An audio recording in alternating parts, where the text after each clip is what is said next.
The Weeknd, and the story begins. From the very first moment Abel Tesfaye stepped into the world, nothing about his life promised fame, wealth, or global recognition. He wasn't born into opportunity. He was born into survival. Abel grew up in a small apartment in Scarborough, Canada, raised by a single mother who worked multiple jobs just to keep the lights on. English wasn't even the first language at home. He grew up surrounded by Ethiopian culture, old cassette tapes, and the feeling that life was always one wrong step away from falling apart. But Abel had something powerful, a voice that didn't sound like anyone else, and a heart full of stories he was afraid to tell. At school, he never felt like he belonged. Teachers thought he wouldn't finish. Friends drifted away. The only thing that stayed with him was music.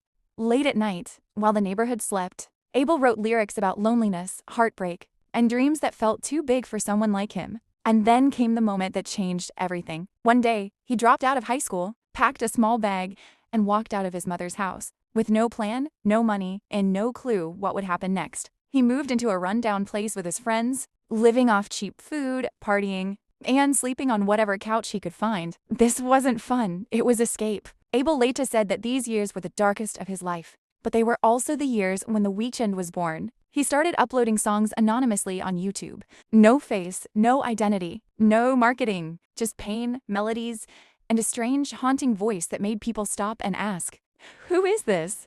Within months, the music world became obsessed. Blogs started writing about him. His songs felt like secrets people weren't supposed to hear. And then someone huge noticed.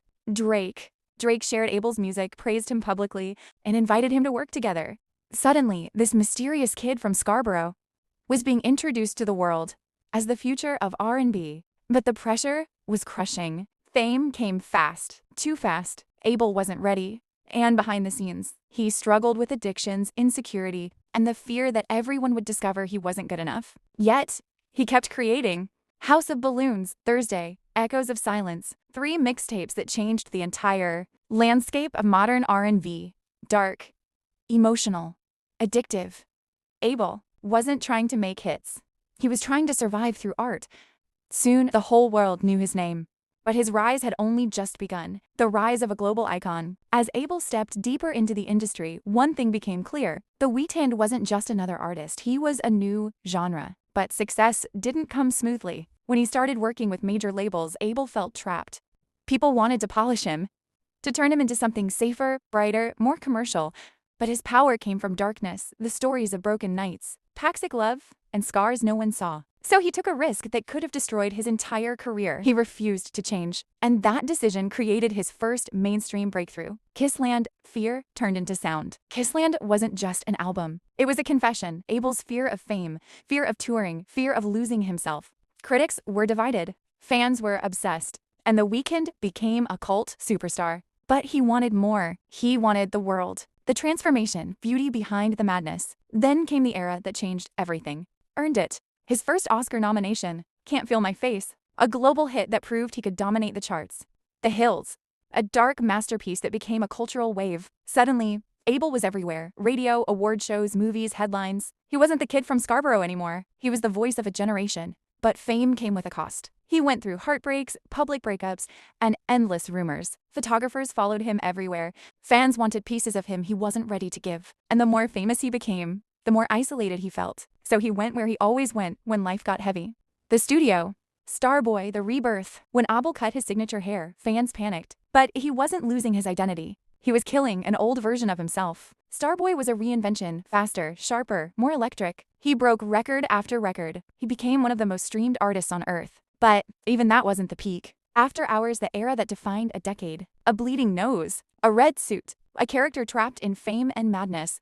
This era wasn't just music. It was cinema. It was storytelling. It was Abel turning his trauma into art that the world couldn't stop watching. Blinding Lights became the #1 most streamed song in Spotify history, the longest charting song in Billboard Hot 100 history, a global phenomenon that will be remembered for decades. Then came the moment every artist dreams of. The Super Bowl, a solo legend.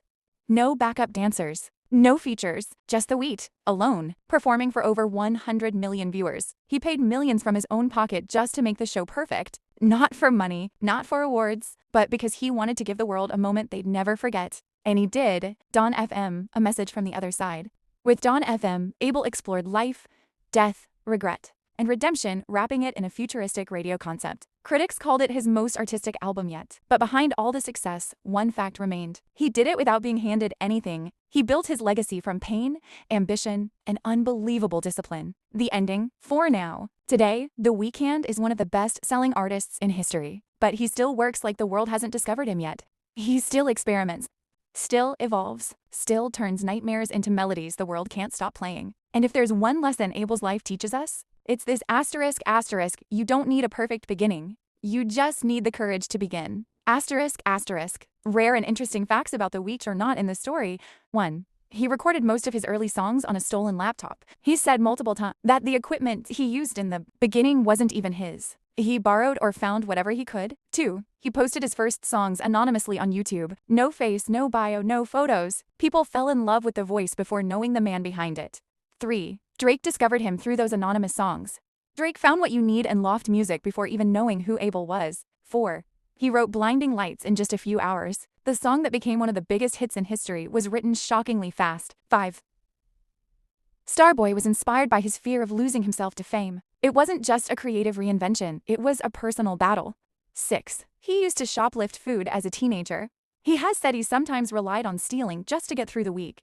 7. He was once homeless by choice. He left home at 17 and never went back. He described it as the best and worst decision of his life. 8. His stage name came from leaving home one weekend. He says he dropped the E because there was already a Canadian band called The Weeknd. 9. He can speak 3 languages: English, French, and Amharic. Amharic is his mother's Ethiopian language and heavily influenced his sound. 10. He recorded many early vocals while high because he thought it made his voice more emotional. Later, he said learning to perform sober was one of his biggest challenges. 11. He once worked at American Apparel and nobody knew he was a singer. His coworkers found out only when his music blew up online. 12. He owns one of the rarest diamond rings in music, worth over $1 million.